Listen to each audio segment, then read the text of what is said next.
Hi guys, in today's video I will show you how to create custom keybinds in After Effects and how to save them so they are always remembered whenever you launch After Effects. Before we continue, if you want these exact shakes, I've linked my AM Film Shake preset pack in the description. Just drag and drop and your edits instantly look more dynamic. Alright, let's get back to it. Go to Edit and click Keyboard Shortcuts.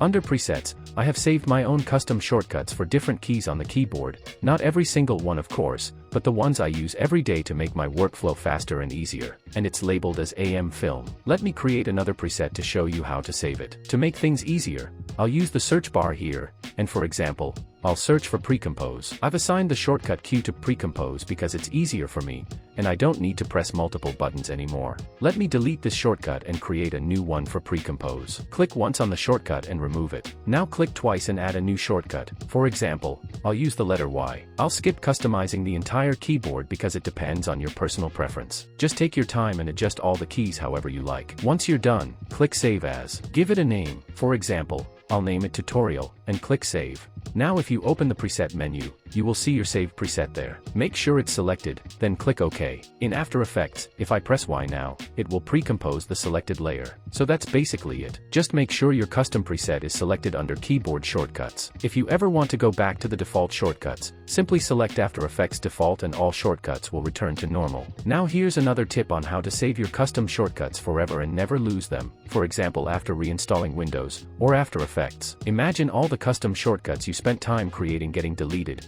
and then having to customize the entire keyboard again after every Windows installation. To avoid that headache, I'll show you where the customized keyboard file is saved so you can back it up on a flash drive or another drive as a recovery copy. Open this PC and open your C drive. Then go to Users and open your username. Here you should see an App Data folder. If you can't see it, click the three dots at the top, and go to Options. Switch to the View tab, and enable Show Hidden Files. Click OK, and now the App Data folder will be visible. Open it, then go to Roaming, then Adobe, then After Effects. Open the latest After Effects version folder. For me it's 26.2. Finally, open the AEKS folder. And here we go, the custom keyboard file we just saved is here. To back it up, I recommend copying it and saving it somewhere like your D drive or any other drive that you don't format or delete. After reinstalling Windows or even After Effects, you'll still have this file saved, and you can simply copy it back to the same location I just showed. Hope you found this video helpful. Thanks for watching, and if you enjoyed it, please give it a like.